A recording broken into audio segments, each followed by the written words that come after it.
Good afternoon, ladies and gentlemen. We are live.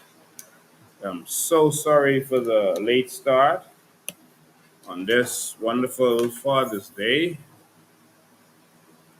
Of course, you know what to do when you get on here.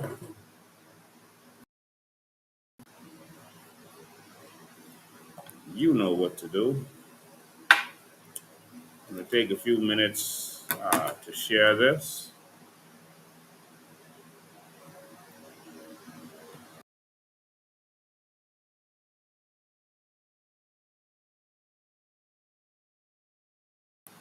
Ladies and gentlemen, we are live. And of course, like I said, you know what to do when you get on here. Do your duty, do your thing. Uh,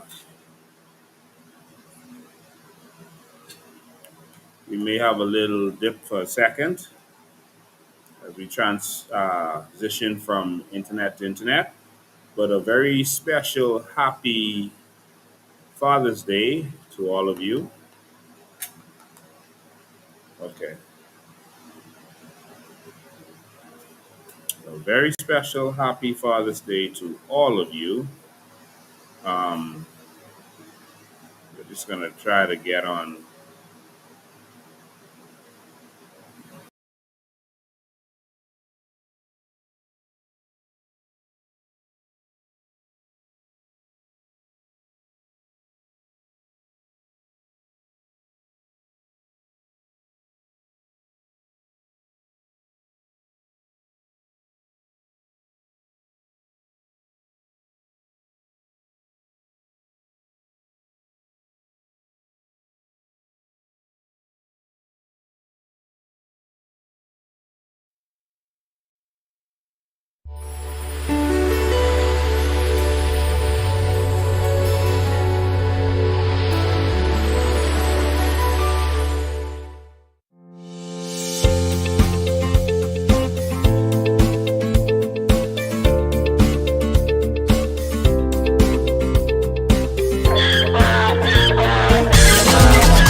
They're selling our land, they're selling our archipelago of sea and sand.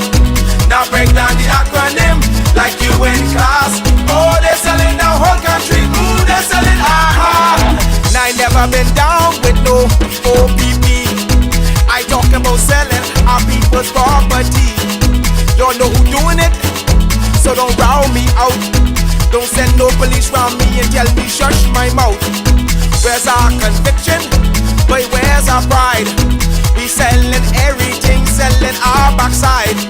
Just go online, it'll make you sick. You can buy any island, just point and click. See, they're selling our country, yes. They're selling our land, they're selling our archipelago of sea and sand. Now break down the acronym like you in class. Oh, they're selling the whole country, they're selling aha. Hey, hey. Ride him. My mother always say when you find a donkey, ride it. Who's donkey? Man, come on.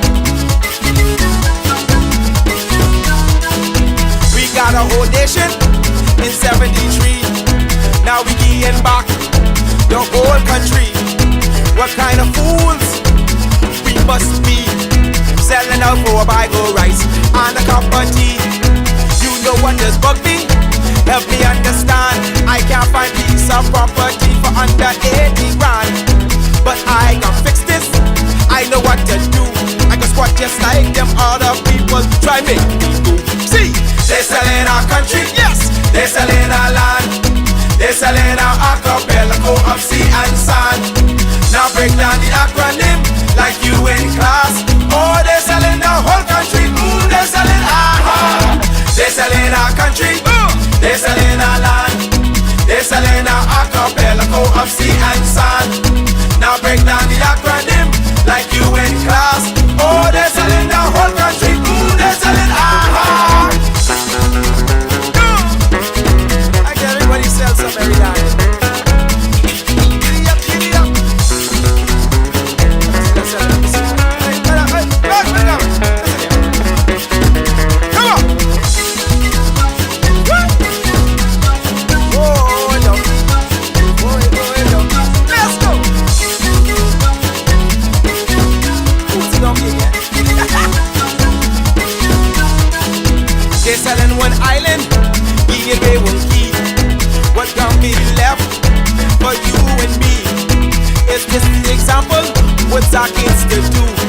want them have a sense of pride or go selling too. Cause they're selling our country, yes, they're selling our land. They're selling our archipelago of sea and sand. Now break down the acronym like you in class. Oh, they're selling the whole country. Ooh, they're selling aha. They're selling our country, yes, they're selling our land. They're selling our archipelago of sea and sand. Now break down the acronym like you in class. Oh, they're selling our whole country. Ooh, they're selling aha. They're selling our country, yes man. They're selling our land. They're selling our archipelago of sea and sand. Now break down the acronym like you in class. Oh, they're selling the whole country. Ooh, they're selling aha. They're selling our country, yes. They're selling our land. They're selling our archipelago of sea and sand. Now break down the acronym like you in class. Oh, they're selling the whole country. Ooh, they're selling aha.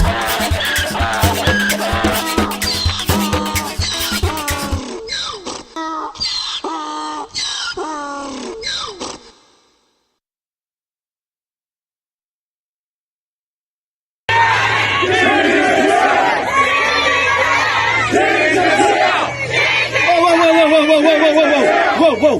Girls, we outdoing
Okay, ladies and gentlemen, hope you're doing well. Sorry about those technical difficulties there.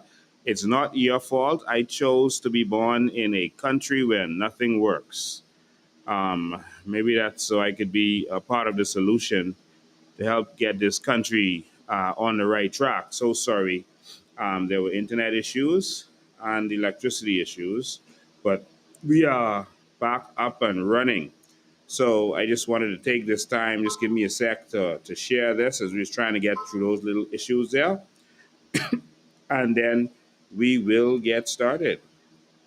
So I'm just going to need a little sec to share, and then we're going to get started. Hope everyone is having an awesome day and you got to spend some time with those you love on this very special day. Normally, I don't go live on Father's Day, but of course, we got work to do to save this country, and I have to make a special announcement to you and get that out of the way so I can go and enjoy my Father's Day. But this is, again, a clarion call to all men. This is today a clarion call to all of the men of this nation. So just give me a sec as I do what you should be doing, sharing. So use your ad highlights, use your ad followers, and then to make the internet, the social media know that this video is important, make sure to do those little likes on your screen if you're on Facebook or YouTube, whatever you are.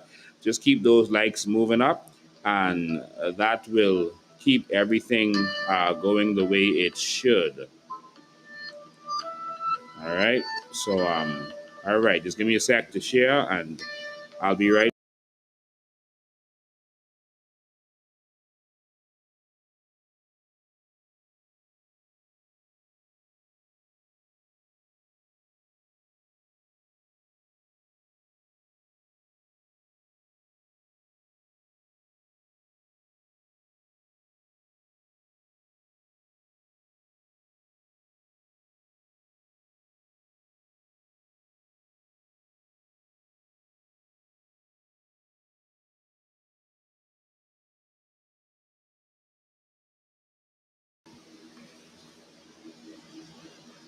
Okay, almost there. Just got a couple more to share. Almost there. So sorry about this today.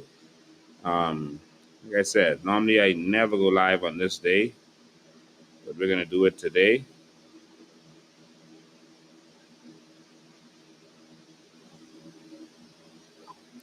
Just hold one sec.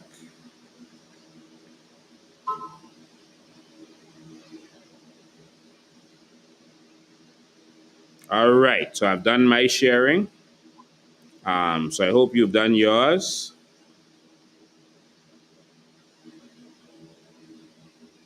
All right, I did my sharing. Hope you did yours. All right, so let's get started. I first of all want to say a happy Father's Day to all of our fathers. Thank you so much for all that you do. You are the foundation of this nation, and all fathers have a role to play in this nation. And again, this conversation today is going to be a clarion call. This is going to be a serious clarion call for fathers. Um, I hope the sound is good. I didn't do a sound check. So sorry for this long wait getting started up, ladies and gentlemen, but we're going to get moving and smooth in just a second. All right, let me just check this out. Check 1 2 1 2. This conversation today.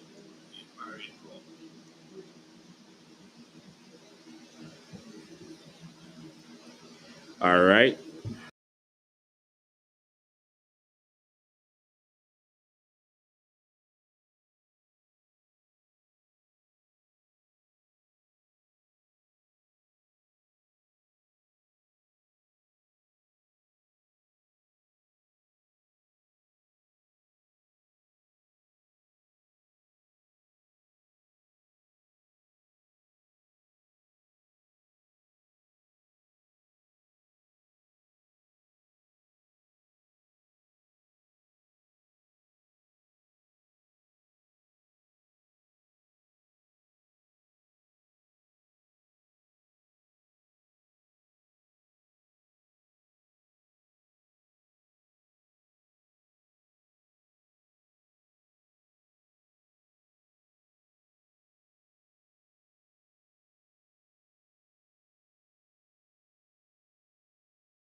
All right. So sorry about that. Doing some business while we're doing all of this. So sorry I had to take that emergency call. Okay, so let's get started. Ladies and gentlemen, I want to say a happy Father's Day to all of the fathers who are the foundation of this nation. And somebody saying no sound. I hope we got sound. That may be an old text just coming through. Let me just do a little check. Yeah, let me just do a little check before I get started, before I get in the flow. Okay, we got sound. All right, perfect. So we do have sound. So thank you so much for tuning in. Thank you for being there. Oops, I'm sorry about that. Thank you for being there for this country. But of course, ladies and gentlemen, we are in a serious state. And that's why I chose to go live on this very Father's Day. The fathers have a duty to a nation. We have a special duty to our nation. We are the providers, we are the protectors, we are the defenders of this nation. We are the guiders of this nation. Ladies and gentlemen, our nation is in trouble. Our nation is in trouble. And if our men don't stand up, if our men continue to sit back and wait on the women to do what they can do and for the women to stand up, we're going to be in trouble. We are being invaded by men from all over the world. We're being invaded by men from Mexico, from America and Europe. We're being invaded by men from Haiti, from China, and from other nations. Ladies and gentlemen, if our men do not stand up and fight for this country, we are in trouble. We're in trouble. Men, it's time to stand up. We have some men that are selling this nation out for some filthy lucre. And those same children that you think that you are benefiting because you are taking the bribes from illegal immigrants and legal immigrants and politicians, those children are going to suffer later. We have reached a critical point. We have reached a critical point where we are in trouble. That if we don't make a change now, there will be no country left for your children. Men, what are you going to do? Are you going to stand up? That is the question. The fastest way to destroy a nation is to divide families. The fastest way to destroy a nation is to divide families. Another way to destroy a nation is to weaken the men. Like the Bible says, you take a house by binding up the strong man in the house. Once you get him, you got the house. Or if you weaken the man, you've got the house. But you destroy a nation by dividing the family. Let me repeat that. You destroy a nation by dividing the family. What does that mean? Dividing the family. It's simple, just what it says. You separate the family. What is happening in the Bahamas right now? What is happening? Are you paying attention? Our children are being forced to go away to get an education. How hard is it to have a university right here? How hard is it to have a university in our nation? That's not hard. But of course, they're not giving you a proper university, a proper function university right here where you can get up to a doctor's degree because there's a plot to divide our families. And so as our children leave this country to go to another nation to get education, what's happening? They are separating from us, from our guidance. They are being influenced by another culture and other cultures, and they are not coming back. One, Or if they do come back, they are being told you are overqualified because you actually went and educated yourself. So you cannot live in this country. So our children are being banished to another nation. And so, whereas our children should be growing up to take over this nation and to lead this nation and to build a new Bahamas, they are being sent off and replaced by immigrants, legal and illegal, from another country that is coming to our country and replacing our children. Eventually, the adults are going to die off. The children would have found a new home, and we would be in trouble. Our nation will be gone from under us. They don't give us crown land so that we can have ownership of this. We have no stake in this. And so the younger generation is pushed to the side.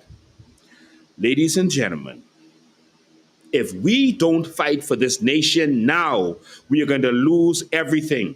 Y'all are going to say there was a man called Lincoln Bain who warned us, but we didn't listen. We were too caught up in PLP and FNM to listen. We were too caught up on lies being spewed on social media. We loved our party more than our nation. And so now we have nothing. Men, this is the day I am calling on you to stand up, to rise up before we lose our nation. Get up and fight, man. The men from the other nations are fighting to take what is yours. What are you doing? Are you going to sit back and let this happen? I am repeating the exact same words of Sir Randall Fox in the 1950s. He warned us that this was coming. And here we are. So Loftus Roker warned us that this day was coming, and here we are. But what are we going to do? We're going to sit down and say, man, they don't take us over. Ain't nothing we can do, or we can stand up and fight. What are we going to do? It's time to fight for our nation. This is a clarion call to all organic Bahamian men. Do not be fooled by our politicians who are giving you crumbs in contracts. I'm seeing men fighting for $2,000 and $1,500 contracts, $3,000 contracts to clean up schools. You are fighting for your party to get a contract to go and pick up garbage in the schools. What manner of man are you? It is time for us to own this nation. We are fighting for contracts to pick up garbage on the side of the street and to weed the side of the street. What manner of man are you? Loyal to a party so that they can send you to pick up garbage. What manner of man are you? It's time to stand up and fight for this nation before we lose this. I look at my children today, and I don't want to leave them in the Bahamas, where they will be the last class citizen. The righteous man leaves an inheritance for his children's children. The righteous man, the Bible says, that is the man who is doing what is right. It didn't say the righteous man goes to church, sings in the choir, becomes an usher. He said, righteous man leaves an inheritance for his children's children. But instead of us fighting for our children's children, we are fighting for our parties. We are fighting to make politicians rich on the promise of a contract to pick up garbage.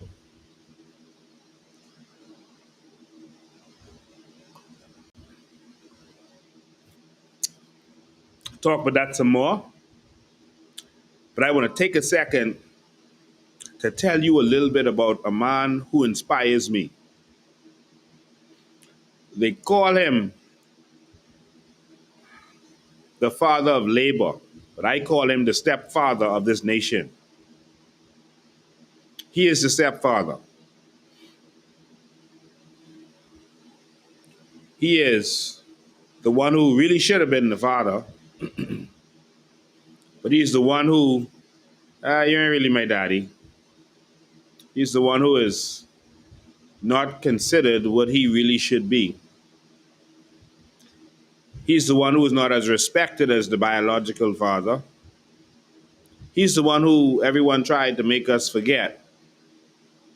He's the one who really fought for this nation. I want to take some time because I have a duty to educate the Bahamian people because the politicians won't do this. And so I'm going to take a second to talk about the accomplishments of, I highlighted the accomplishments of Sir Randall Fox, the stepfather of this nation, who really should have been the father.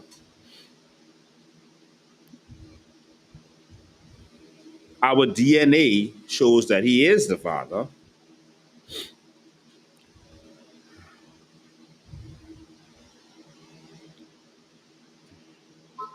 And so I want to tell you a little bit about that organic Bahamian man, the man who really fought for us. Just about everything that we accomplished leading up to majority rule and the majority rule was because of Sir Randall Fox. He was not just a labor leader. I want you to understand this. The political parties cast him on the side because he was too powerful. They couldn't figure out how could this man not be a part of the two big parties, the UBP and the PLP, and have so much influence. You know that man went to the UN for this country? That man tabled bills in the House of Assembly by himself. He was the lone member of a third party in the House of Assembly, and he wasn't sitting down like Pinta had them doing and just asking questions or just trying to say something on something and then leaving it alone.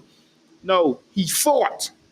He fought and he fought until we got what was ours.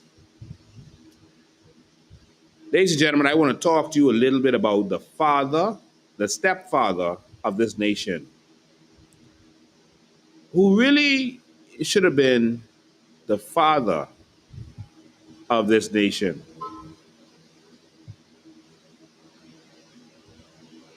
He's a role model of mine. And as I said to you before, ladies and gentlemen, when we come to office, we are removing the statue of the Queen, and we're going to replace that with a large statue, just as large, of Sir Randall Fox. Not no half bust like they did the Samalo Butler. We're going to replace that statue of the Queen with a large bust of Sir Randall Fox. Because he is. And so just bear with me for a second as I do this. Let me just make a little adjustment so that I could read my notes carefully. I get sputters from my hair, but I just want to make sure we don't leave anything out. I'm going to tell you today about a giant of a man. And this man fought. They locked him up on trumped-up charges. They did everything to stop him. But this man fought. They said he was too rough and he spoke too plainly. But this man fought. He let nothing get between him and his love for this nation. This man fought. He risked life and limb. He put everything on the line. His legal practice. I think the bar disbarred him at one point, or attempted to. He was on trial to be disbarred, sorry. He was on.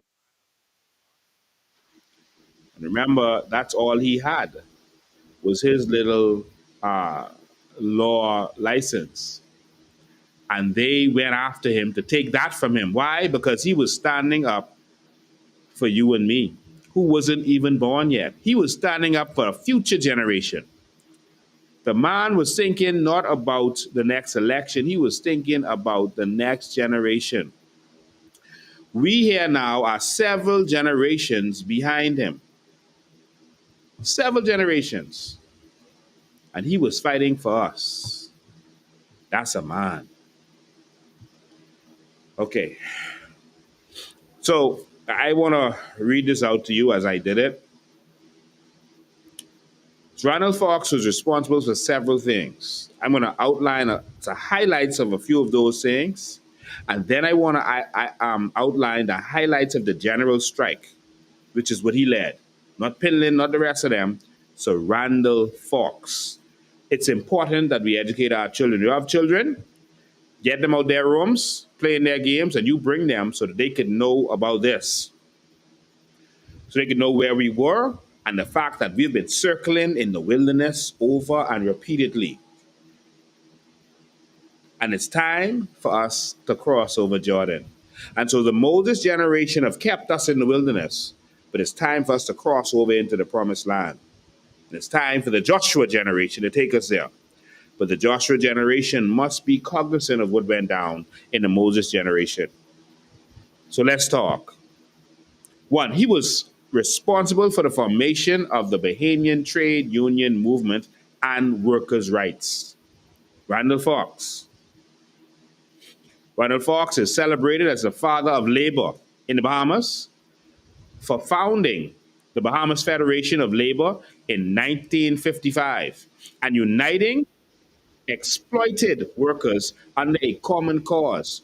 This was the first major trade union body in the country, empowering the Bahamian laborers to advocate for fair wages and better conditions. Under Fox leadership, the trade union movement won critical rights. For example, laws were changed to allow hotel and agricultural workers to unionize and bargain collectively. That means together, eliminating previous bans on their union membership. And so because of him, remember, you had no right to be in a union before Sir Randall Fox fought for you.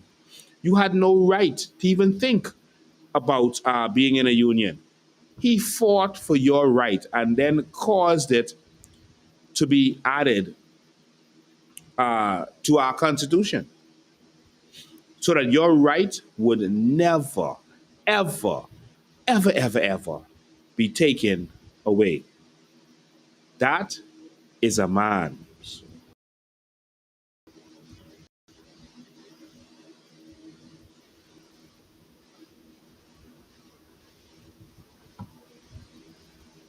Sorry, just gotta. That is a man. And so this was not the PLP, the UBP, any of these other politicians. This was done by the man, the real father of this nation who fought and sacrificed for all of us. All right. And so I want you to know who this man is, and so that we will never forget him. He's still alive today through all of us who are going to carry on his fight. All right. And so his efforts laid the groundwork for a stronger organized labor force and a culture of collective bargaining in the Bahamian economy. And so that's what he did. Number two, that he did. Leadership of the 1958 general strike that led to constitutional and labor reforms. Not just labor reforms, but also constitutional reform. That's how powerful this man was. I'm sorry, my device is losing power. So just give me a sec as I get this connected. I'm so sorry. I have a lot of distractions today. All right, can we plug this in, please? All right, number two. All right, so in January 1958, Fox, as the president of the Bahamas Federation of Labor, led a make sure it's charging, just give me a sec. Okay, I think we're good. In 1958, Fox, as president of the Bahamas Federation of Labor, led a 19-day general strike. Can you imagine Bahamians having the fortitude to strike? He said that paralyzed Nassau's economy and forced the colonial government to heed the workers' demands. I'll get back to that because there may be something there that you missed. The strike began over taxi drivers' dispute. Local drivers, backed by Fox, protested tour companies encroaching on their livelihoods. So the white-owned tour companies got the sole right to transport persons from the airport to the hotels.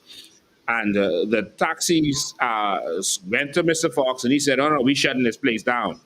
And they did their little blockade at first and then they decided that we have a general strike.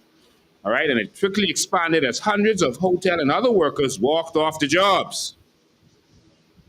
There was no violence during the strike, but its economic impact and unity among workers gained international attention and prompted Britain's Secretary of State for the colonies to personally investigate the situation. All right? I'll get back to the major reforms it caused. But did you miss what happened here? There was a 19-day strike. What does that mean? They didn't just go to Russell Square, you know. You know what they said? They said, we ain't going to work in the hotels. One. Two, we are not shopping on Bay Street. And that was the key. You see, they didn't mind if you go, okay, you go in Russell Square, okay, get yourself hot, sweaty in the hot sun. Yeah, they can do that in the morning. Then they get right back to work in the evening because no one want to lose nothing. So they're not going to gain anything. So they're not afraid of you going in the hot sun in Russell Square. They know the next day you'll be right back to work. And then the news won't cover you and that's going to be it. But what did they do differently, Bahamas? What did they do differently? They said, we are not going downtown to shop. So y'all got the contract, gave yourself the contract that only y'all could transport tourists from the airport. Okay, well, we could touch y'all out of business. Y'all keep that one. We can make sure that we're not spending any money with you. We can starve if we have to. We ain't buying no clothes. And so y'all vendors and y'all dealers that y'all owe money to, y'all keep owing money to them because we're not shopping with y'all. Do you see where they touched it? You see how smart Randall was? He touched it in their pockets. And when he touched their pockets, they realized, hold on now. Okay, no matter how rich we are, if we're not making money, our businesses are going to crumble. And that's how he dealt with them. Do you know where that also happened? That also happened in South Africa. Do you know how Nelson Mandela was actually freed? It wasn't because of protests or riots or any of that stuff. Nelson Mandela was arrested. He was gone for 27 years. Most people had forgotten about him and his efforts. But some young people came up and started studying their past, some young people. And they realized that there was a man who used to fight. He was on the terrorist list. When he was arrested with bombs and guns, etc. And they had him as a bad guy. But he was fighting for the nation. And so the young people said, okay, we got to bring awareness to this. And we're going to use Nelson Mandela as a symbol. And they did that. And what they did to change everything, the new young educated crew, they said, listen, let's not, since these are the people who are oppressing us, let's not spend money with them. And guess what they did? They said, we're not going downtown to shop. That was that. And they said, that's it. We're not going down to shop. We'll eat ganap and guanaberry and cocoa plum. We're not going downtown to shop. We'll wear the clothes that we already have. We're good. We won't build any new houses. We're good. We're not going to shop. And so the apartheid regime started to go there and started to rough them up and tell them, go and shop, go and shop. They literally went there with the army to tell them, go shop.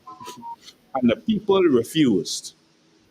Because the people refused, they eventually started to say, okay, we got to go in there and take their money. So they started taking the money of the people. They started going under their mattress and taking their money. They started robbing them. The people had to be more creative in hiding their money. They refused to show up until it was about to break the economy. And they eventually got the government to sit down and listen. And the government said, okay, okay, okay, we're going to free Mandela. All right, we decided letting him out on weekends at first, and we're gonna get this together. We're gonna step down because we don't want our businesses to be destroyed. You see? And so the same thing happened with Martin Luther King.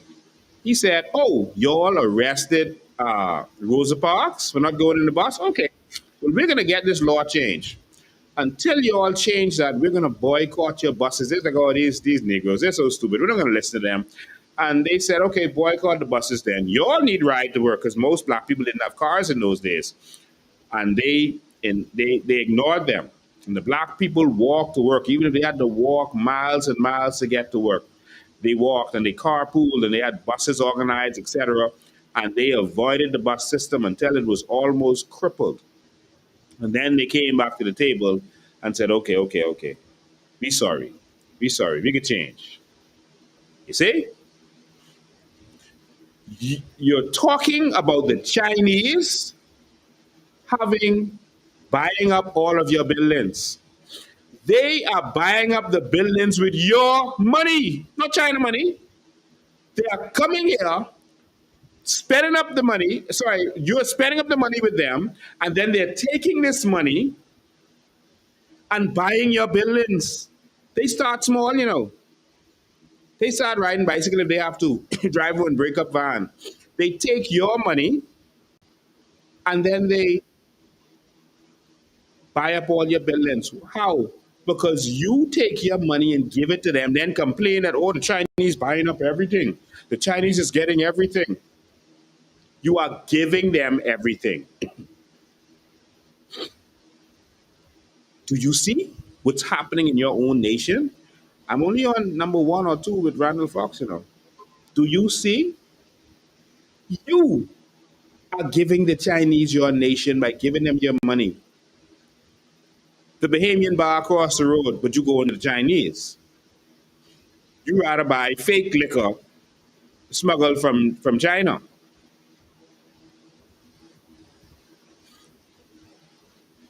Ooh.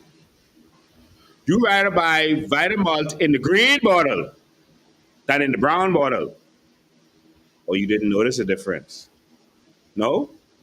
Okay. You are doing this to yourselves. You are killing yourselves economically. You are concerned about the proliferations of illegal immigrants from Haiti. You are. And then you go and hire them to do your yard. You see?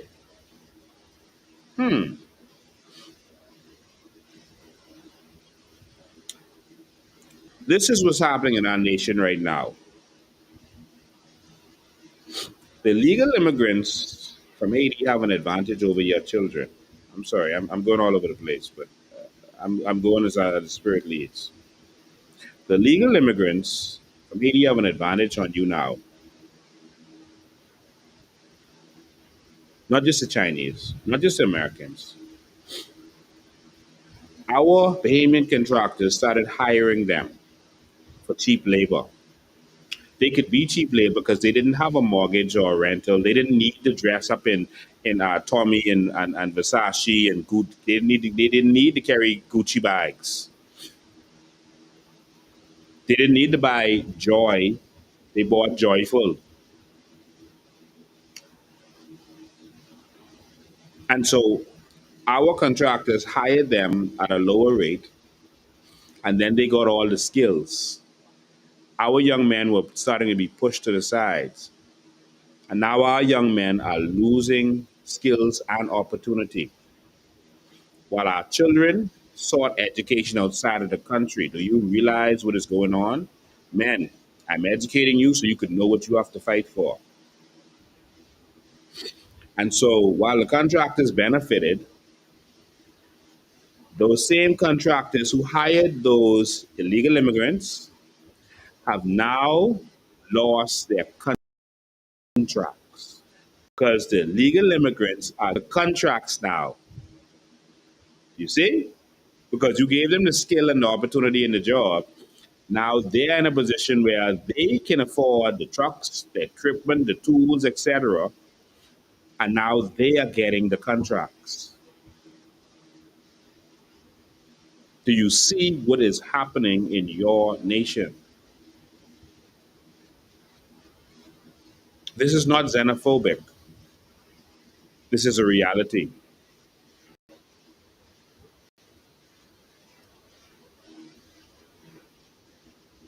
And so now they have the legitimate jobs because they're getting all of the contracts and they're only hiring their people. Wow. So you're xenophobic or some other name when you look out for Bahamians, but these people are looking out for themselves and it's not a problem. It's only a problem if you look out for Bahamians. I can look out for my people and I don't care who don't like me for it. So they could hire just their people, and that's not hating on Bahamians. They now have apartments where they are telling you that they're not renting to Bahamians. Do you see what is happening in your own country? I have to speak out. Not because I hate anybody, I don't. Because I love my people. I'm standing up for your children, even if you refuse to. You're losing the little that you have. And so now you're being replaced with people who now have the contracts. They're now buying houses cash. Cash. They're buying houses cash. Payments can't afford to do that.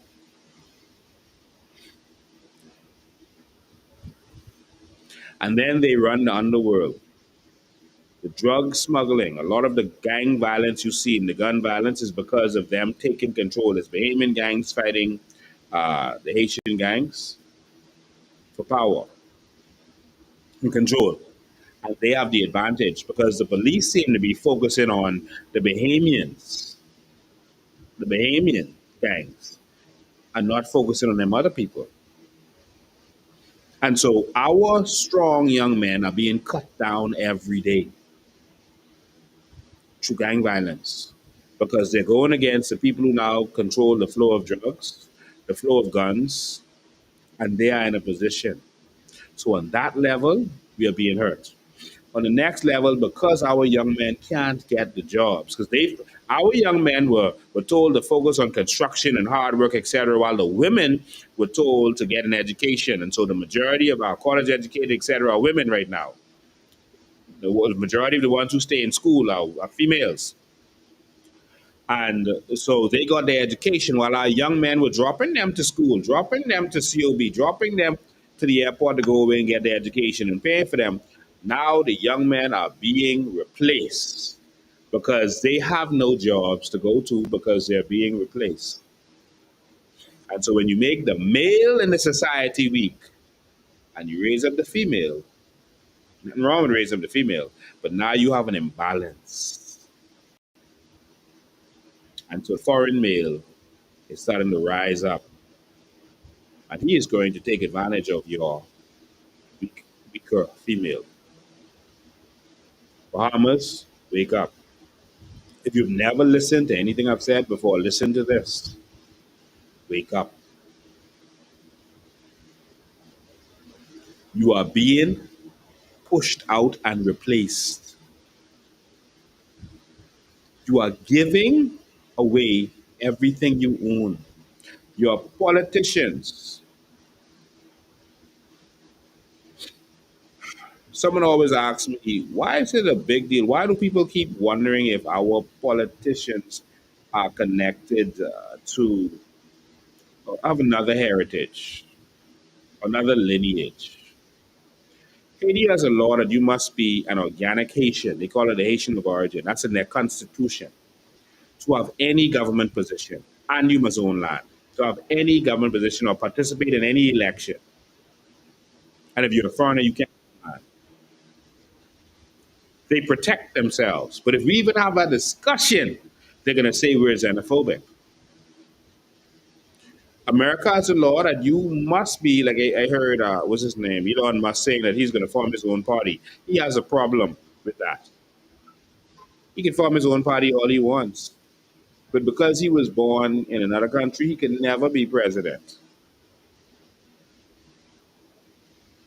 because they have laws in place to protect themselves. The Bahamas has no such law.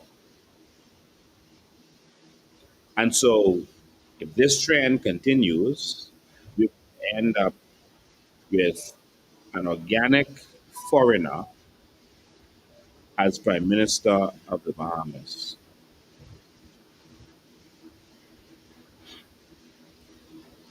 Pinlin, father was Jamaican, although he loved this country.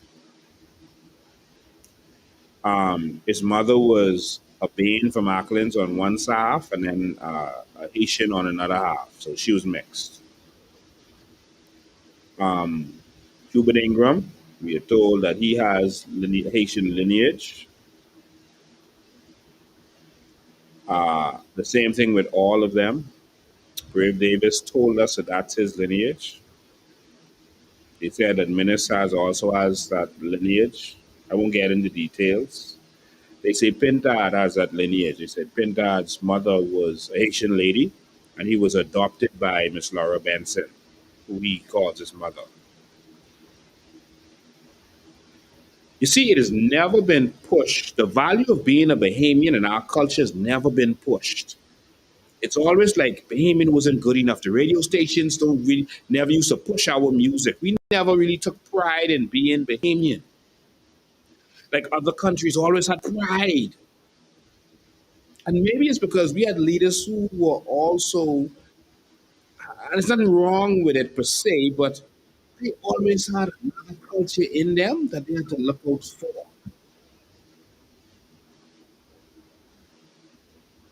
And so they can go and twist my words and say that I'm xenophobic. I'm not xenophobic. I just love this country that we losing. And I have to say these words because if I don't say it and God put it in my mouth, I have to pay.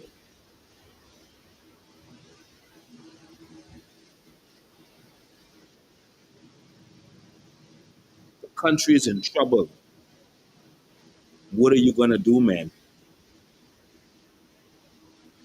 Our children right now in school are being bullied. Our children are at war in school and you can't even help them. Where are you going to leave your children? Where are you going to leave them?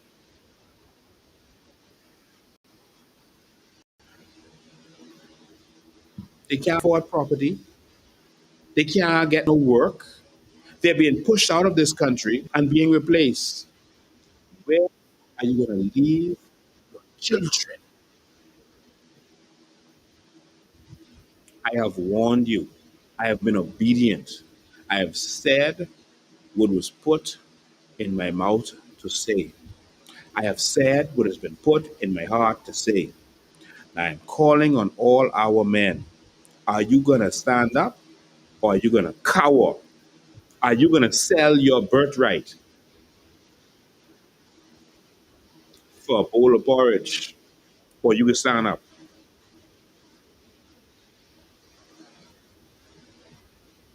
What y'all going to do?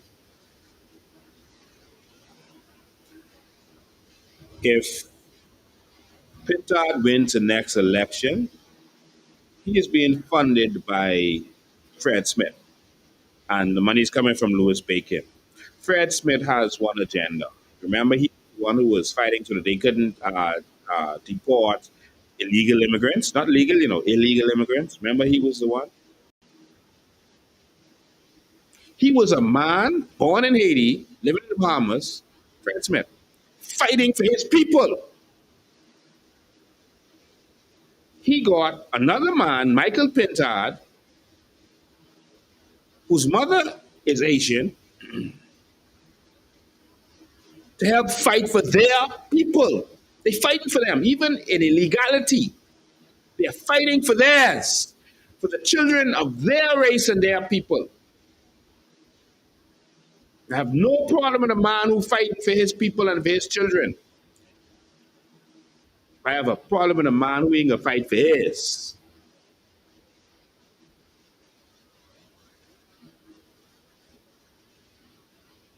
We lose in our country. And yet in there, remember, they were stopping the shanty towns from being broken down.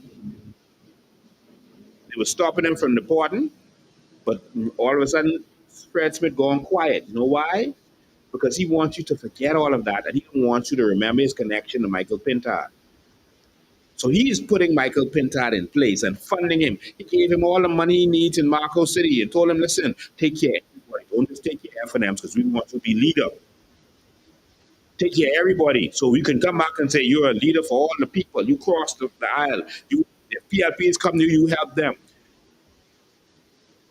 That's what they told him. They gave him the money so that they don't have to worry about the courts. Notice when we forced the government hand to start doing stuff with the shanty towns and start doing these fake arrests, notice Fred Smith ain't saying a word. He ain't dead. He's still alive. But they know the power is in the pen. And so those men are fighting for the people of their heritage. Pintard is fighting for the people of his heritage. You ever see him fight for Bahamians? No, seriously. When have you seen Pintard out there fighting for Bahamians? I'm not talking about fighting for political issues. Fighting for Bahamians. When?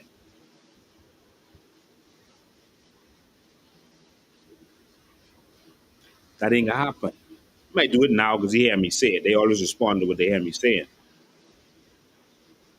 Likewise, Brave has shown you his priority. He has shown you his priority. You saw this coming. Brave has shown you his priority. Let me let you hear out of his own mouth. This him again. Zak Pase! Zak Pase! Let me just say that I have always been a part of this community. And there's no accident I know how to do all the And they're speaking their language. because I always It is speak all and share with our you. country. You make Because them you speak are English. me and I am you. Yes, sir. And I'll be here Saying that with he's you one of them. He always. knows all the dances. And It's those no who know me coincidence from that he the knows past all and the know me dances now, because he is one of them. they He is always one of knew him. that I was there and always been there for you. I don't call you all, no, you all are not Haitians, Bahamians. You are Bahamian, and your origin is Haitian. Mine too, and many of us. We have to stay apart for now so we can be together later. In on now.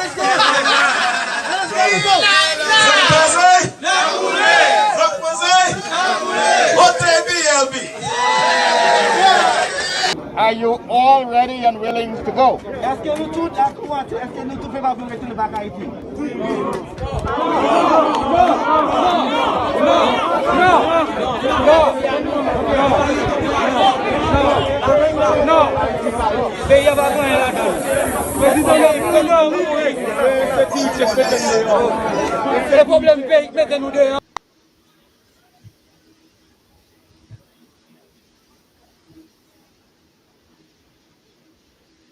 That's treason.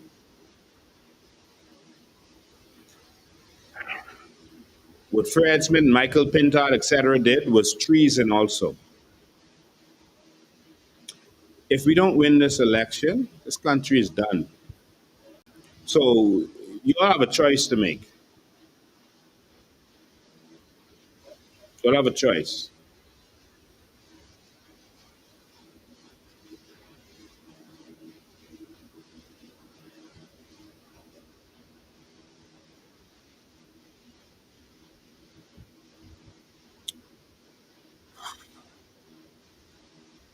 I'm fighting for your children.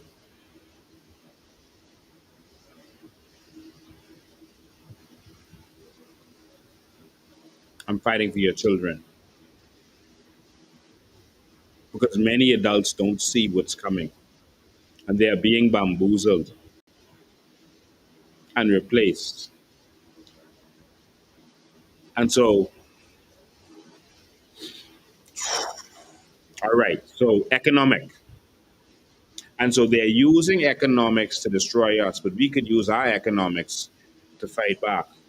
But of course, how do we use our economics to fight back? We have to benefit from our country. We are going to use land reform to give every single Bahamian up to an acre of crown land, because land is wealth. Initially, Randall Fox fought to make it so that land couldn't vote, because you could only vote if you had land, and then you could vote. You had one vote for every piece of land you had. And their justification was that you're not Bahamian if you don't own a piece of the rock. That was the understanding back then. If you don't own a piece, and you're not Bahamian because you don't own a piece of this. You know what I'm looking in the game? How you can say you're Bahamian and you don't own pieces of the land? But guess what they did since then? They made it so that we don't own the land. They don't give us the crown land. 75% of all land in the Bahamas is crown land. Did you know that? 75% of all land in the Bahamas is crown land. 25% is privately owned. And we're losing that daily. Let's continue with the stepfather of this nation.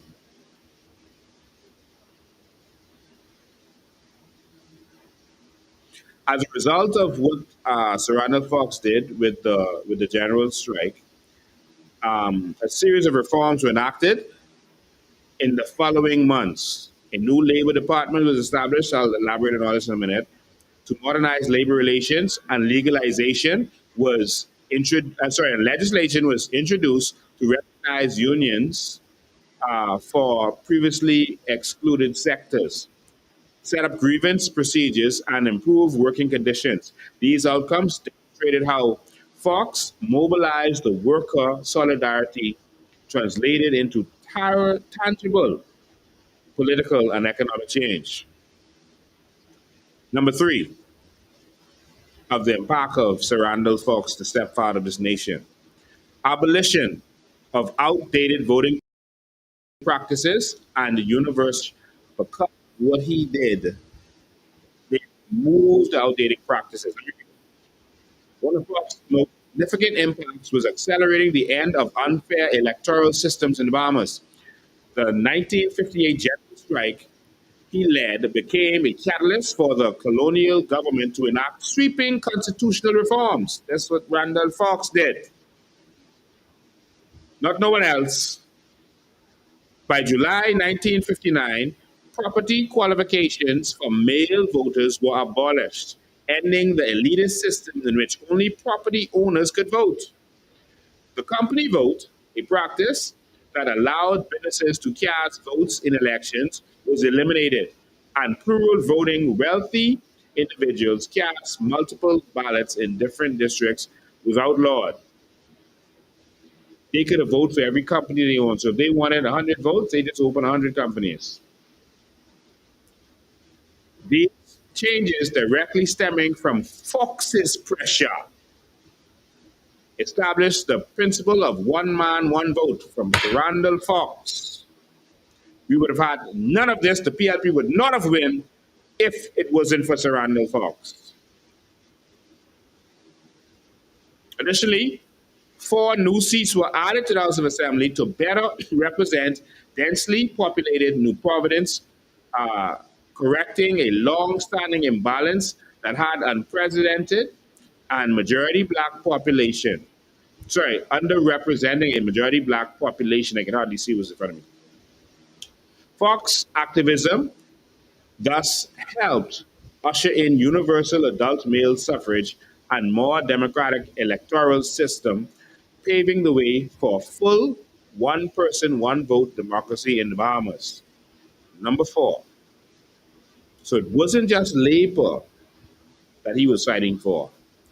He fought to put the things in place to cause the PLP to be able to win.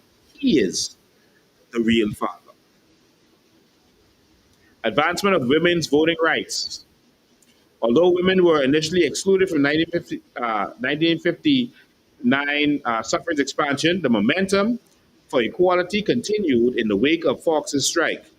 Fox and his progressives allowed, sorry, Fox and his progressives allies supported the women's suffrage movement, and their combined pressure led to legislation in 1961 granting Bahamian women the right to register and vote. Progressive Party helped with this. As a result, universal adult suffrage with women voting alongside men was achieved for the first time in the 1962 general elections. This reform was a landmark social political change ending gender discrimination in voting. It owes much to the climate of change that Fox labor agitation helped create, reinforcing that the push for broader democracy in the Bahamas included both genders and class enfranchisement. Randall Fox. They don't teach us about him, they want us to forget him. It's a man who stood a giant of a man. The politicians don't want you to know what really happened. They want to change history and rewrite it. Number 5, establishment of Labor Day as a national holiday. Randall Fox fought to make it Labor Day. Let me tell you what he did. Fox believed workers' contributions should be formally recognized. In 1961, as an independent Labor member of the House of Assembly, meaning he was there by himself, and he was in a part of a party, the Labor Party, all right? In the House of Assembly, he, he successfully piloted a bill to make the first Friday in June Labor Day. You see, he successfully piloted a bill. So even though he was in the opposition, even though he was in the government, he pushed a bill forward to make Labor Day an official public holiday. This reform meant that starting in 1962, Bahamian workers had a dedicated holiday celebrating their role in nation building. So while you hear some people making excuses that, oh, but would you expect Michael Pintard to do? He's in opposition. The PLP is in the government. He is sitting down, waiting his turn, or doing the bidding of the system. They're not fighting each other. Randall Fox was a lone warrior, not sold out to the PLP or the UPP. He was fighting for the Bahamian people. And we have opposition party in power now that refuses to even try to table a bill. Randall Fox said, listen, I can table this. Now let me see you all vote against the people. Let's see it. Fox argued that such a day was a fitting memorial to the contributions made by the working people to the progress of the colony. The passage of this new law underscored his commitment to honoring laborers and solidified his legacy in national culture. The holiday itself was later renamed in Randall Fox Labor Day in his honor. Number 6, social justice and anti-discrimination efforts. So Randall Fox fought for social justice and anti-discrimination. Early in his career, Fox joined the Citizens Committee, established in 1949. That's when Pillin was in nowhere around. In 1949, a group of middle-class Bahamians that agitated against racial segregation and unfair treatment of the black minority. He was fighting for the black people, not just labor unions. Through demonstrations and public pressure, this movement tackled discriminatory practices such as the segregation of theaters and hotels. The activism helped lay the groundwork for the historic anti-discrimination resolution moved by Eddie and DePuch in 1956, which declared that racial exclusion in public places was against it. And this before his existence as a member of parliament, he put in place the pressure a member of parliament to do what he needed to do. In place was against the colony's interests. The resolution's passage effectively ended the color bar in Nassau's public venues. You see? Randall Fox, not the PLP, not the UBP, not the FNM. As segregated movie houses and restaurants began to integrate soon after. While Fox was not the author of the resolution, he was in the vanguard of the progressive movements that made such change possible. His commitment to civil rights and equality significantly influenced the Bahamas' social reforms in the 1950s, dismantling institutional racism and expanding opportunities for people of color. A giant of a man that they want us to forget. They want us focused on the political parties, and they want you to think only the PLP fought for certain things. No. Number 7, advocacy for education and institution building. Now listen to this. Folks also played a role in strengthening national institutions. He spearheaded efforts to establish a Bahamian Court of Appeals. We had no Court of Appeal over here. He pushed for the Court of Appeal as early as 1948, recognizing the need for a higher local judicial body rather than relying solely on external courts. This advocacy bore fruit in the 1960s when the Bahamas created its own Court of Appeal, formalized by an act in 1964, a reform that improved the justice system by providing an intermediate appeals court within the country. Similarly, in 1956, Fox pushed for the Bahamas to be associated with the University of the West Indies, helping Bahamian students access higher education in the region. Because we had no university. Up to our time, we had no university. And the university they have there, that ain't no real university yet. 50 years later, and we don't have a real university, a real recognized university that people want to come to. 50, why do you think that is, Bahamas? And you keep rewarding failure. Not even a university for our children?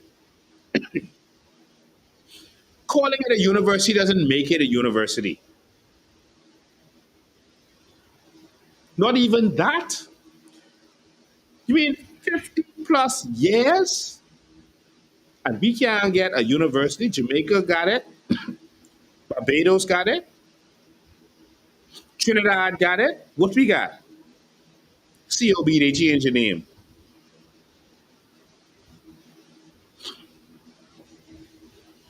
This move broadened educational opportunities for Bahamians and linked the nation to the vital Caribbean institution. Both efforts in law and education reflects Fox's vision for a more self-reliant, developed Bahamas with robust local institutions. Imagine if this man was prime minister. He did this not as a member of the opposition or the government. Number 8, pioneer of Bahamian independence advocacy. Yes, but independence was on the formal agenda, so Randall Fox was a leading voice calling for self-determination. He was the first member of the House of Assembly to openly raise the question of independence for the Bahamas. Everyone else was scared, including Finland. In parliamentary debate, reportedly in August 1966, Fox did not stop at domestic reforms. In September 1966, he traveled to the United Nations and pleaded the case for the Bahamian people's right to self-governance before the UN Committee on Colonialism. The man traveled, he wasn't prime minister, you know. He went to the UN with power from being a member of parliament and spoke to the UN and demanded our independence. His bold stance helped legitimize the idea of independence in the Bahamas political discourse at a time when it was still considered radical. They called the man a radical because he wanted independence for us. He felt that Bahamians, black Bahamians, could govern ourselves. and that we should be independent of the Queen. And this man was considered a radical. Like, no, man, you can't be prime minister, man. Come on, man. What these things is you saying? It's not making no sense. We can't govern ourselves. This is the battle he had. It sounds ridiculous today, but this is what he had to convince the Bahamian people of.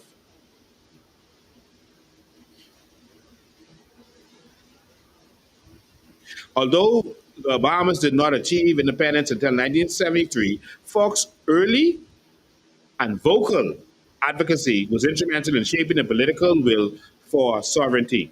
He planted the seed of nationalism on the world stage, influencing both local leaders and international observers to support the Bahamas, eventually transitioning to an independent nation.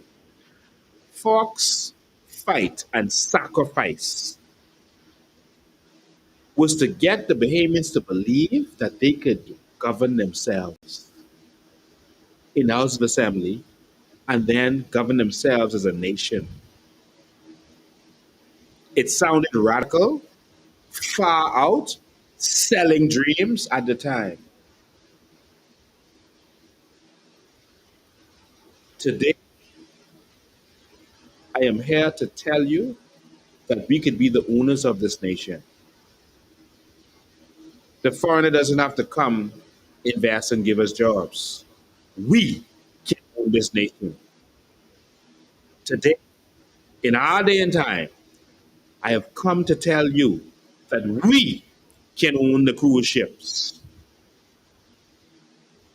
We can own hotels. We can partner with the foreigners. We can partner for their expertise. But we are the experts in hospitality. We've been running hotels from before we were a nation. We were running hospitality. We should own this nation, and we must own our land. This is the fight of this generation. This is the fight of our men. It is time for us to own this nation. This is the fight of our time. This is the fight that I believe in. Sir Randall Fox, Lyndon Pinland, and those, they had a fight. That's a step forward. Now that they've accomplished their goal, it's time for us to evolve, to remove from being the slaves, to being owners. It's time for someone who was not born in a colony under the Queen to lead this nation into the new Bahamas. 70-something-year-old Brave Davis, 60-something-year-old Michael Pintard, you all grew up in a different era. This is the era of the Bahamian owners, the organic Bahamian owners. We will manufacture, we will grow agriculture, we will have cows and sheep and goats grown right here, never frozen, from farm to table. We will grow our tomatoes and process our tomatoes. We will grow our eggs. We will grow our bush medicine. We will manufacture. We will process our sand and aragonite. We will explore and retrieve our treasure in our water. We will drill for our natural gas. We will be greater than Dubai and Singapore. We will be the greatest nation on this earth with a great people. There is a byproduct of them attempting to split up our families. Let me tell you what it is. While they were sending our children, they didn't give us good education here, so our children would have to go away for education. And so while our children went away for education, they also stayed and got experience. And we have an army of Bahamians all over this world who are now trained and educated to build the new Bahamas. And we are going to bring them home to build a Bahamas that the world could not even have dreamed about. And so while they were doing what would hurt us, every dark cloud has a silver lining. And we are going to bring our young people home with our experience, with experience from companies like Google, companies like Tesla, companies like NASA, institutions like NASA. Our young people working in Hollywood, in Dubai, in Qatar, building the rest of the world. Our young people acting as magistrates and judges in England, in Australia. Our diaspora from all over the world, it's time to come home. Man, it is time for us to build a nation that our country, that our children can come back home to. Men, and all we got to do is take this country back from the PLP and FNM who are working to empower the children of the oligarchs. It is time for us to look out for our children before it's too late. A new Bahamas is rising. This is the rise of a new Bahamas. And ladies and gentlemen, on June 28, I'm not finished with Randall Fox yet, on June 28, we're calling all of you who support this organization to show up. Show up on June 28, Saturday, June 28. If you are not a family island, you come to Nassau as we open our national headquarters. We are opening the headquarters from which we're going to transform this nation. Ladies and gentlemen, at 7 p.m. on June 28, we want you to be there. We want you to stand with us as we open our national headquarters and we address the nation and tell them about this. We're calling on all the men, women, and children. Don't come alone. Bring your friends and family. We're going to announce the location next week when we go live. We don't announce the location yet. Next week, we're going to announce the location. But ladies and gentlemen, June 28th, Saturday, June 28th.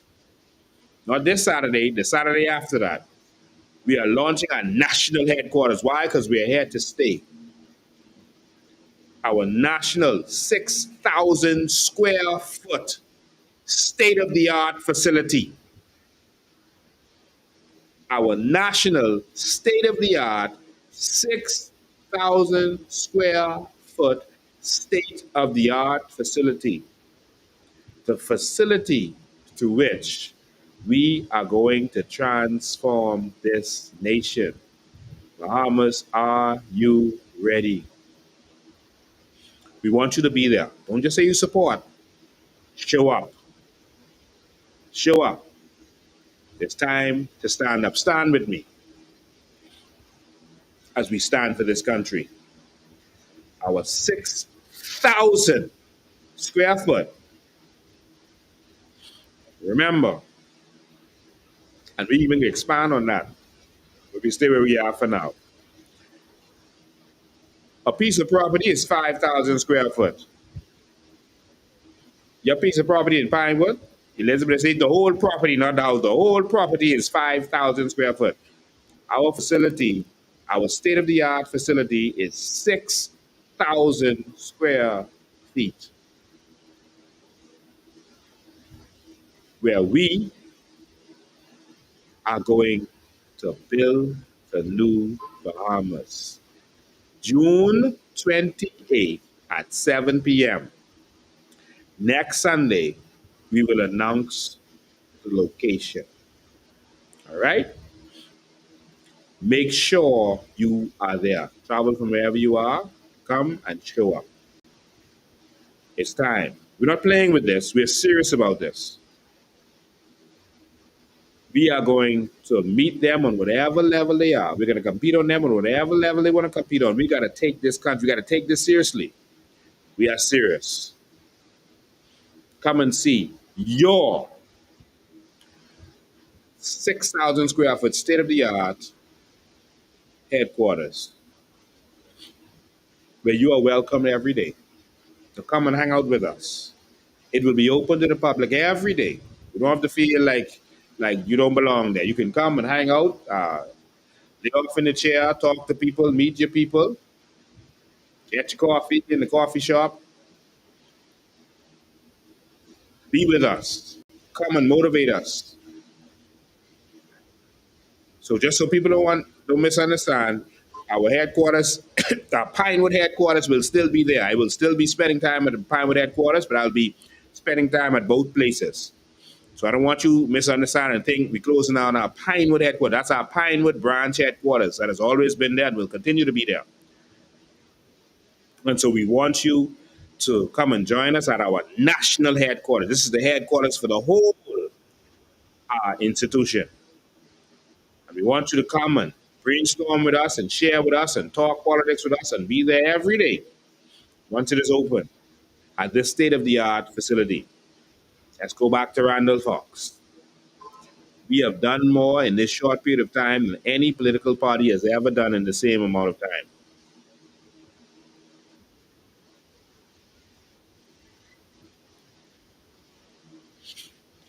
Catalyst, this is Randall Fox again, number 9. He was a catalyst for majority rule, 1967. Fox played a decisive part in the establishment of majority rule. All right, so you know a lot about that, so I won't repeat that. It was tied 18, and he came out there. They offered him everything in the world. They bribed him. They gave him a blank check, and he decided to stand with the PLP and not the Bay Street Boys. So we know that part of the story. All right. So Fox's pivotal role as a kingmaker in 1967 not only demonstrated his influence, but also ensured that the ideas he fought for, social justice, economic equality, and political empowerment of the black majority, would be advanced by the new government. Number 10, economic empowerment initiatives.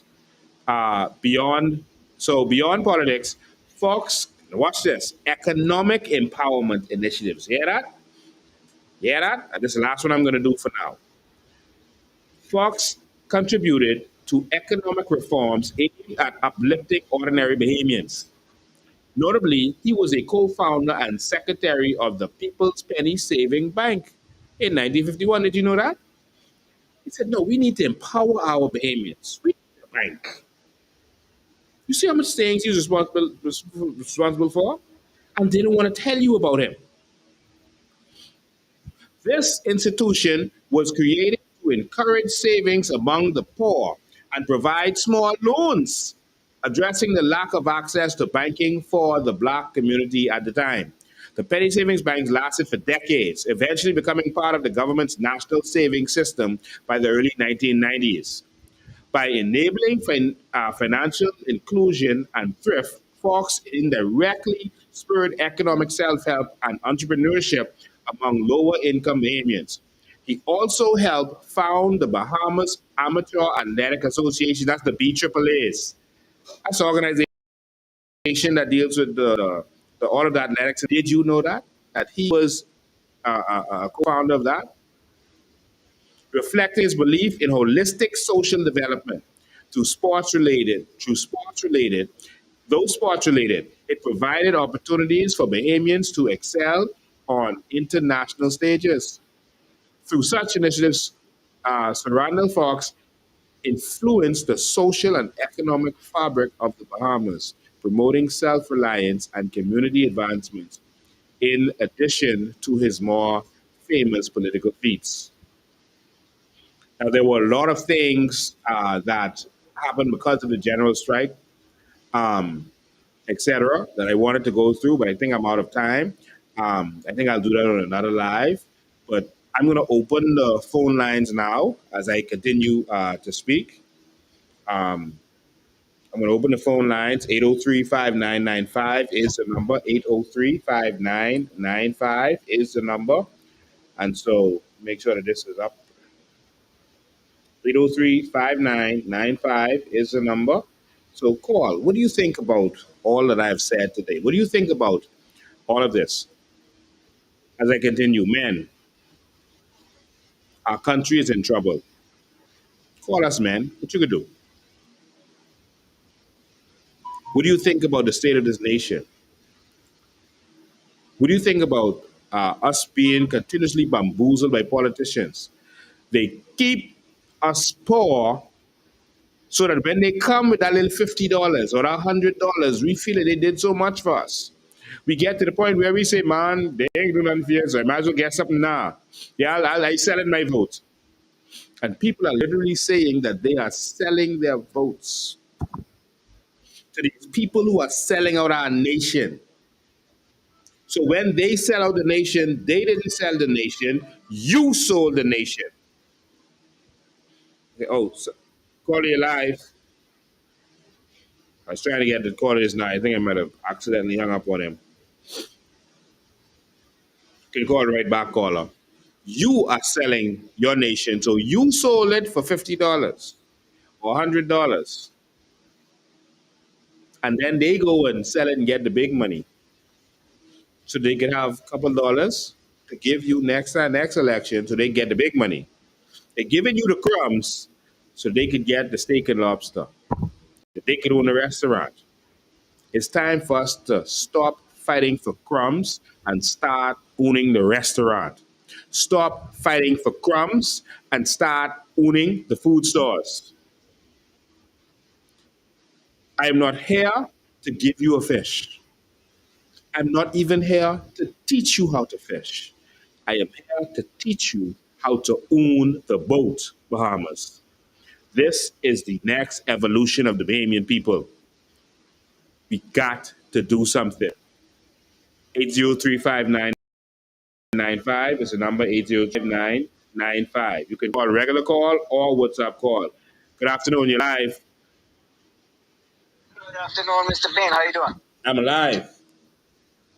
Yeah, good. Happy Father's Day to you Same to you. and all the other fathers. Are you a father or are you a fighting father? You ready to fight for this nation? Bro, I'm a fighter. I'm a patriot for this country.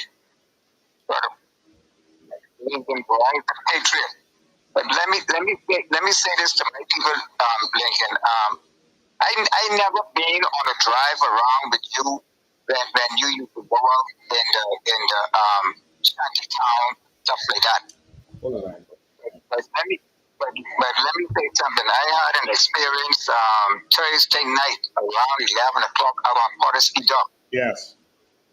I didn't know what was going on, but when I got to where the motions and everything was carrying on, man, I thought I was in a dream.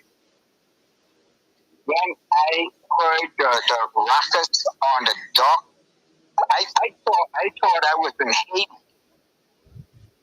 11 o'clock in the night, I went out there to pick up two of my family members from the dock.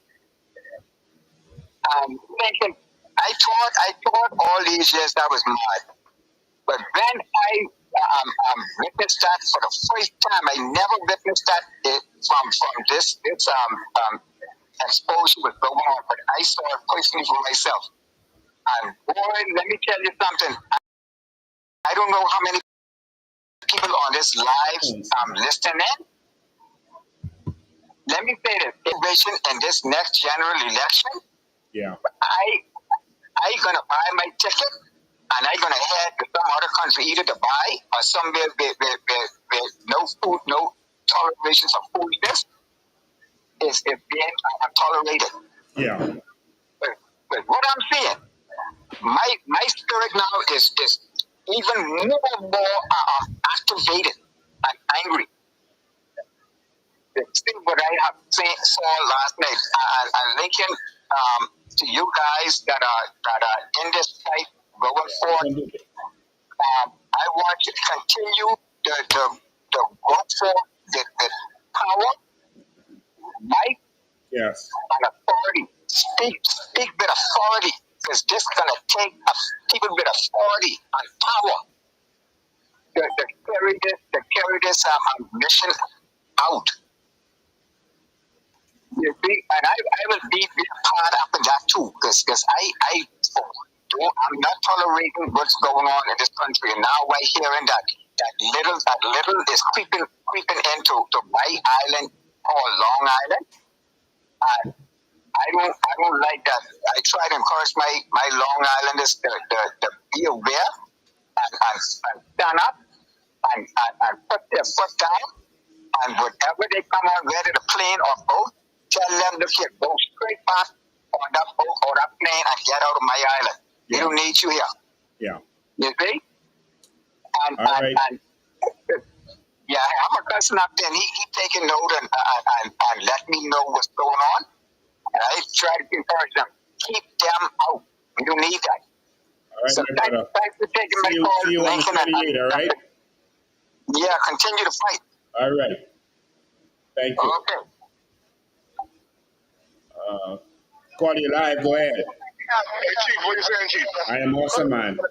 I just calling to say, happy Father's Day to you.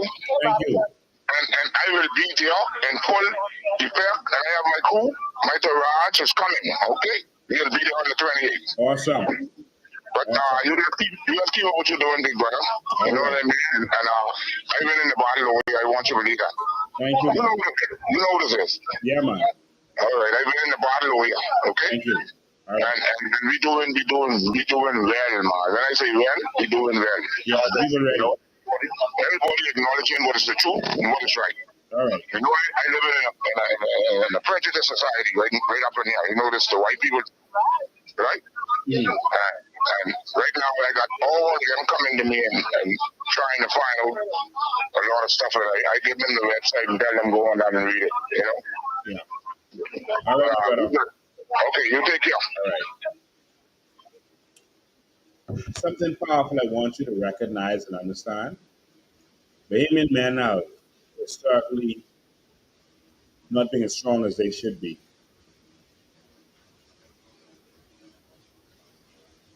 If you notice a lot of the names of the original black members of parliament, etc., who had to stand up for this country, they're foreign names. They're people of foreign origins. Put the line caller. Maynard is not a Bahamian name. Bailey, Oren Bailey, that's not a Bahamian name. Stephen Dillett, that's not a Bahamian name. Celine Pittman, I could go on with many more.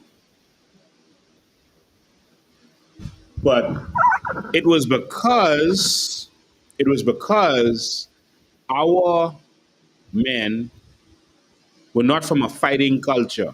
We are from a go along to get along culture.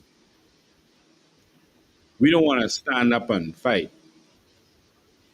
So the children with the DNA from a different place had to come and fight for the most part to get us our freedom. Can you imagine that? And now persons of those foreign origins are the black oligarchs in our nation.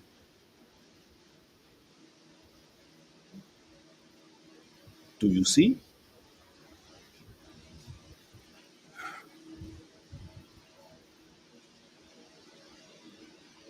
Many of them, their parents came to the Bahamas to work as teachers, to work as police officers. They didn't trust Bahamians to be police officers, so to keep us down, they let the foreign police officers come here. They came as teachers and other government jobs. And then their children became the political leaders. I am here to fight for our children. Who you here to fight for? Your politician? You just love Brave so much you don't care. You just want Brave. Forget your children. You just love Pintard so much you don't care. I just want see.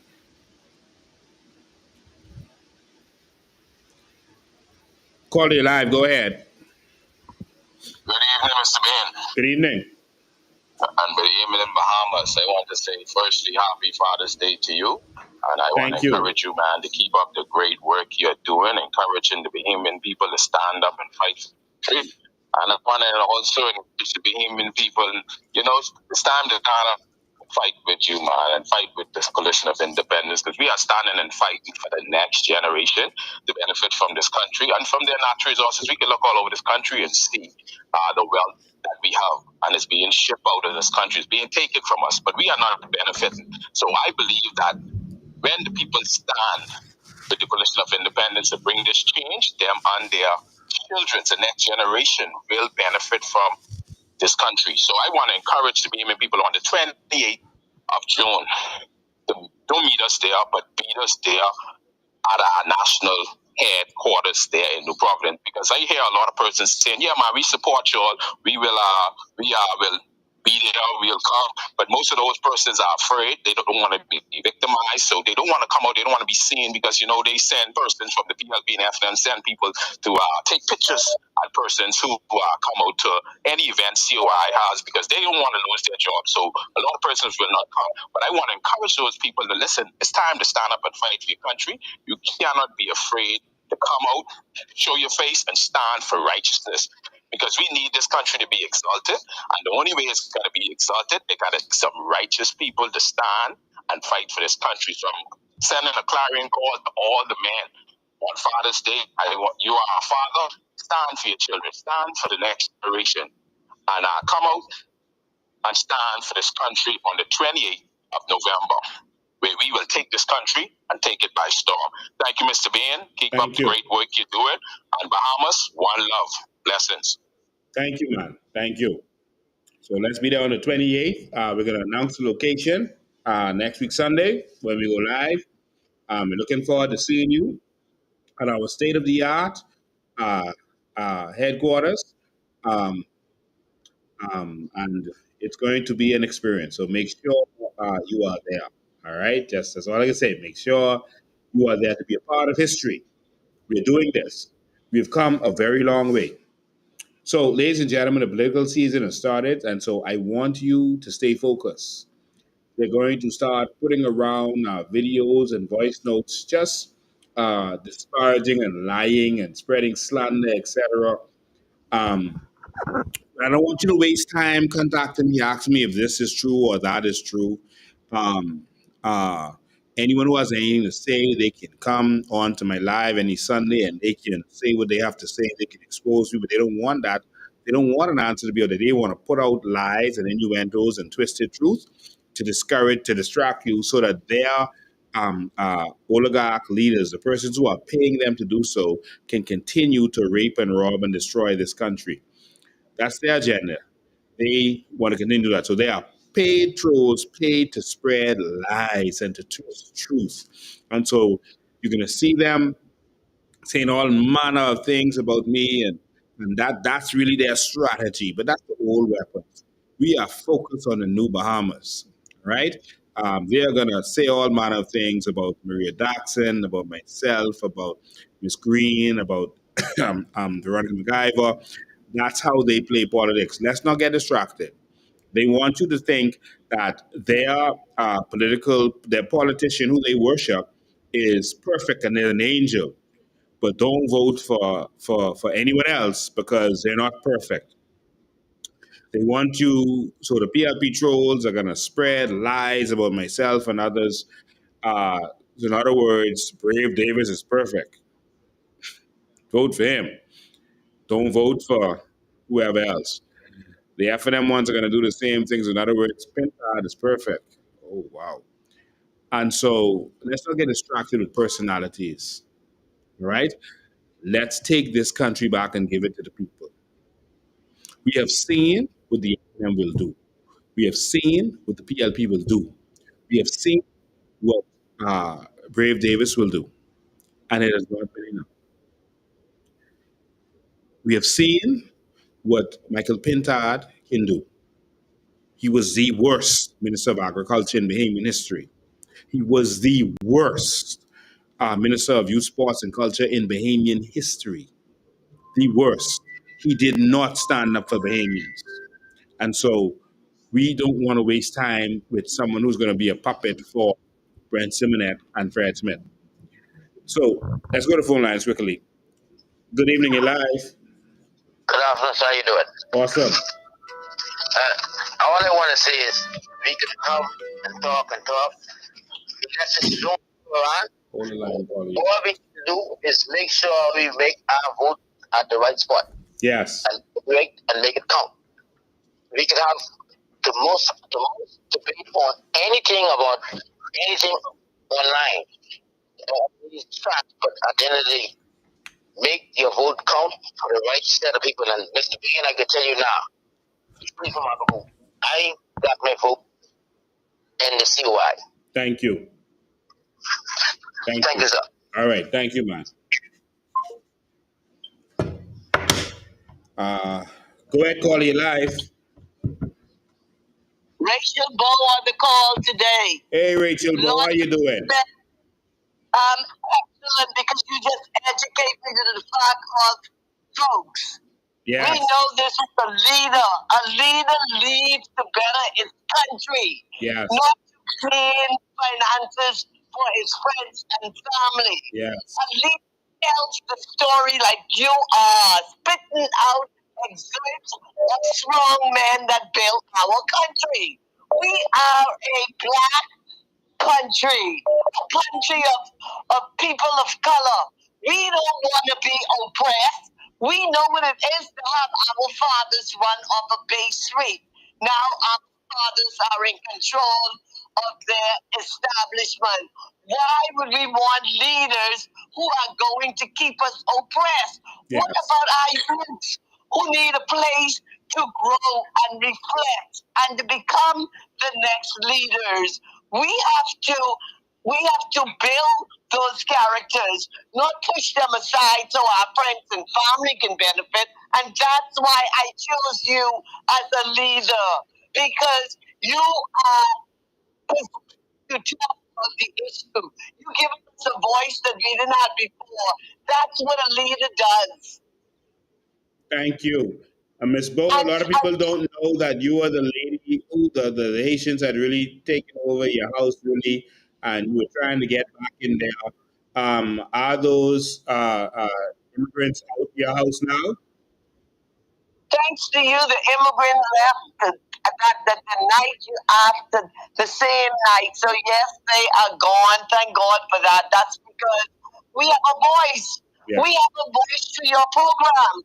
That's what a leader would do. And since you have been to my place, I'm telling you, my whole life has changed because of you.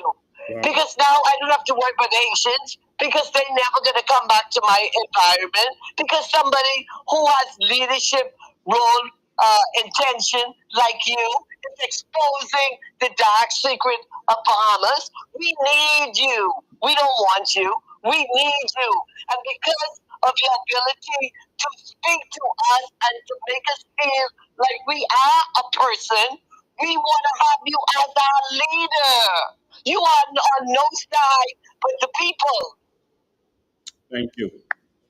Thank Yeah, you. I am so impressed with your lovely hard work. The fact that your intrinsic values are in place. You are a leader by example. You taking your father's day to ensure that I can come on and others to share our much needed hurt about our country in myriad of ways. The Haitian, the leaders. Our leaders today are so disappointing. Thank you. We need you. You guarantee my vote as well as myriad of other behemoths, because you're standing up for what we need, someone with a voice that can carry our voice through. Amen. I appreciate you. Thank Very you. much so. I appreciate you. All your topic is topics that behemoth just waiting to die down in. What happened to Bahamas? Our democracy, our MPs that used to get out there and making sure constituencies were looked after. Yes. What happened? Wow. Thank you so much for your call. Excuse me? Thank you so much for your call. I appreciate it. You're very kind. You keep safe, because let me tell you something. Sure, you're going to be talked about. You're going to be talked about because you're like a tree with great fruit. Am I not going to take a rock and hit on the fruit? Yes, I will. So don't worry about the small-minded people who try to crush you.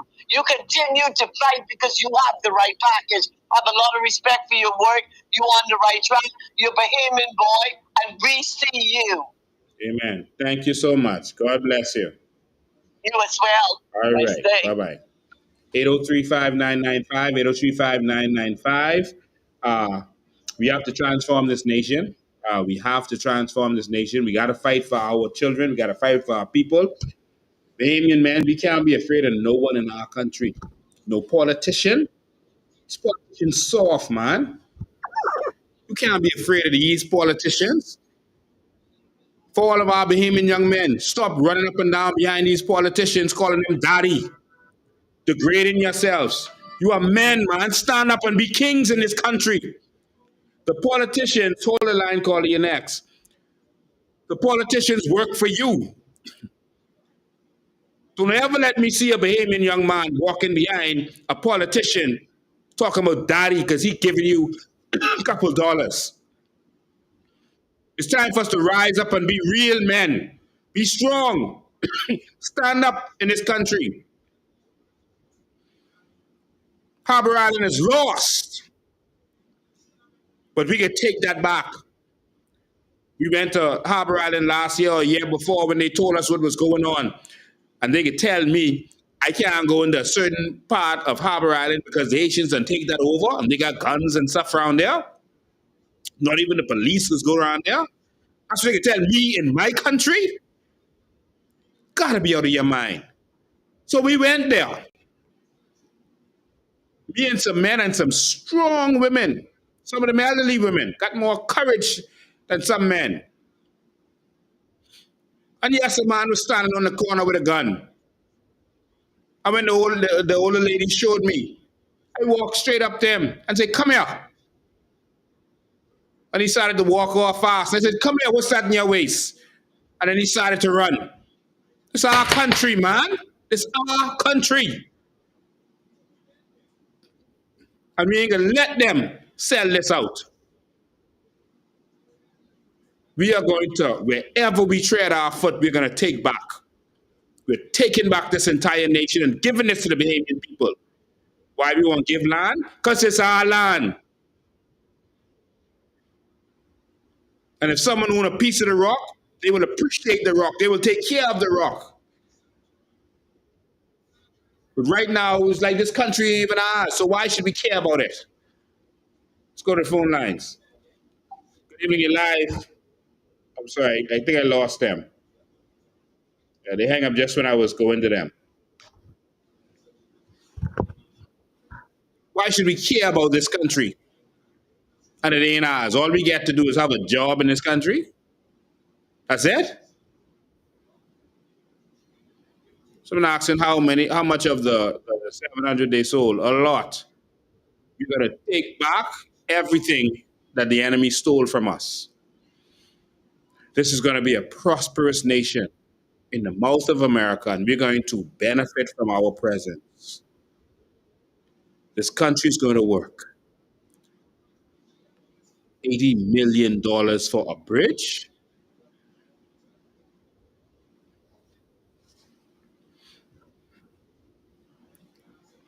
Jail awaits many politicians.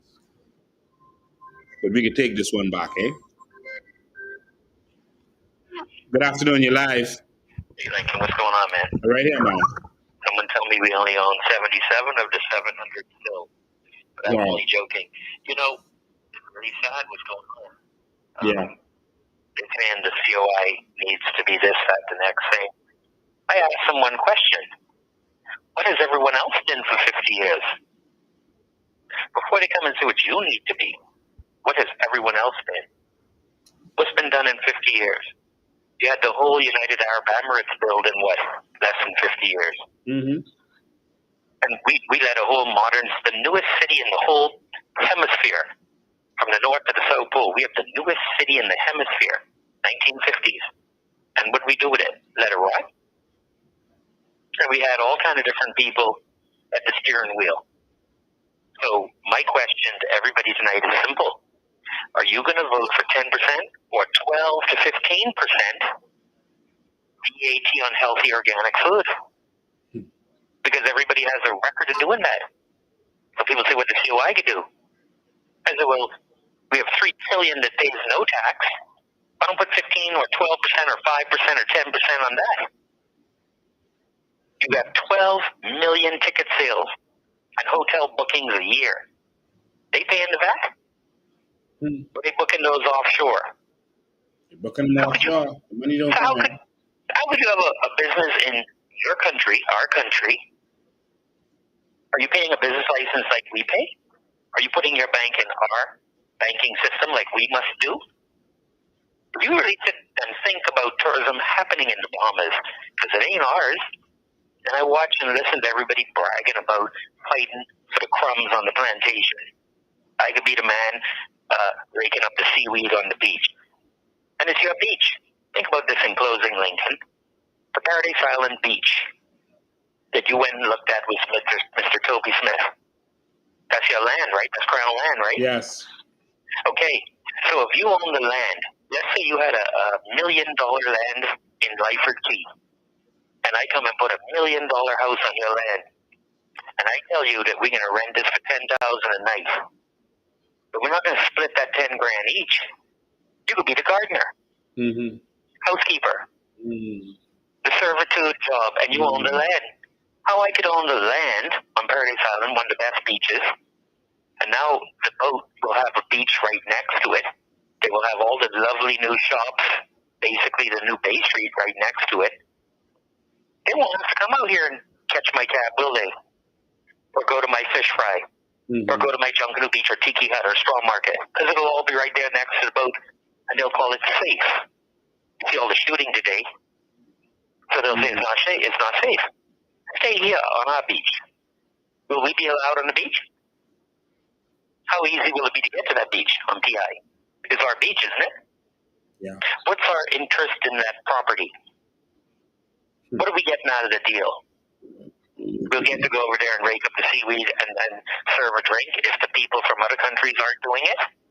Because the rule of thumb on all the other islands are what? How many private islands are owned by cruise ships in our country? We got a long list of questions. So when the people, I'm looking at the people who troll in your page right now at this live, I want to ask them some questions about what's been going on for 50 years. And I'm not going to call no party, no name, no nothing. I just say, hey, come here and type, because they're scared to call you, what we've been experiencing. Anyway, have a good one, Lincoln. Thank you. When we get in power, we are going to change the pledge. We'll keep our flag, and we're going to pay the drafter of that flag, the man who created that flag. We're going to pay him. We keep the national anthem, but the pledge has to change. One nation united in love and service. In love and service. They put in our we are pledging, putting our hand across our chest and pledging to be servants, pledging to promote servitude. And that's why all they talk about is jobs. Jobs. Oh, this can provide this amount of jobs. Oh, Freeport doing good. Look how much jobs here. Y'all come back and work on the jobs. One nation united in love and ownership.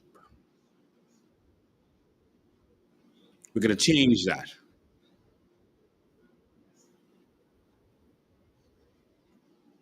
We are not the servants anymore. We are the owners of this nation. And we're going to transform this nation. The whole world is going to see what we can do. The last call I can take, because I got to go eat some steak and lobster too. And crab and rice. Good afternoon, ladies and gentlemen. How you doing? Yes, you're live. Okay, I'm calling. The flag has to be changed. Okay. The flag has to be changed because I am preaching to everybody. The flag is our identity around the world. If we Google the flag says aquamarine, gold, and black. That is not gold. It is yellow. Yes, you're When I was inside the school as a teacher's aide, kids would always ask me, why are we saying gold and they are seeing yellow? When I was a child, I asked my teacher the same thing too. Every adult I speak to, I always ask, what color is the flag? They would be looking at the flag and they would say gold. People said to me, why we say gold, because we look at Jamaican style, yellow gold. This is the Bahamas. Yes. Okay? Either it's gold or it's yellow. We are in too much modern days and time for us to not be able to go to Home Fabric or some fabric store and find gold. If Yes. we're saying that the cloth is gold, I am not looking at gold, I am looking at yellow. So the flag that's yellow has to be removed and placed the gold if we are saying it's gold. Now, if we want it to be aquamarine and yellow, then we need to change the Google information and say it's not gold, it is yellow. We can't say the grass blue and we looking at green. That is correct. So that flag, that gets to be corrected. Amen. Pay the man for doing the flag, change that yellow into gold if we saying it's gold. We have to make it make sense because we brainwashing ourselves. Yes. All right. I agree with you 100%. So that's all I want to say. That flag, I had to address that piece there. Yes. That flag have to be changed. Thank you so much. Enjoy the rest of your day. Happy Father's Day to you once again. Take care. Amen. Thank you too. So, ladies and gentlemen, I'm going to have to wrap it up there. Remember, on the 28th of June, that's not Saturday coming, that's the Saturday after that. We're calling all of our supporters, all of the Bahamians who want to see change in this country. We are officially launching our 6,000 square foot state-of-the-art national headquarters. That will be the battleground to usher in the new Bahamas. A headquarters where you're welcome to come and be every day and sit down and hang with us and watch us get to work to transform this country. You can come and sit in the couches and watch the videos and see the documentaries and be a part of everything that we're doing. Ladies and gentlemen, it's time. To the men of this nation, I'm giving you the message that Sir Randall Fox gave in the 50s. Men wanted. Go and read his book, The Faith That Moved Mountains, and you'll see an article that he put out saying men wanted. We need real men to stand up and defend this nation. I'm not angry at the Chinese man looking out for his children. I'm not angry at the Asian man looking out for his children. I don't hate them. But I'm angry at the Bahamian man who will sit down and watch everything being taken away from his children and do nothing. Who will sit down and say, oh, it's too late, it's done too much of them. Too much of them where? In our country? You all better stand up. Yes, Haitians, Chinese, Filipinos, everyone will be welcome here, But they come into work for us. But what is happening is the inverse. They come to work for us. Yes, the foreigners going to come here, but they come in to work for us. Not to take our jobs and not for us to work for them. We're going to transform this nation. Ladies and gentlemen, it's my time to go and spend some time. I'm going to go eat some steak and lobster. I love you. Let's fight for this country. We'll see you again next Sunday, unless something is happening, unless they're messing with Bahamians on Crown Land again or doing something else to disadvantage Bahamians. Again, they're going to be all over social media. Whenever we make an announcement that we're about to do something big, they'll be all over social media, running on with all kind of nonsense. Listen, let's stay focused. Let's do what we have to do. All right? Ladies and gentlemen, it's time. So see you on the 28th. Be there. All right? Thank you so much. You are watching history in the making. Thank you. God bless you.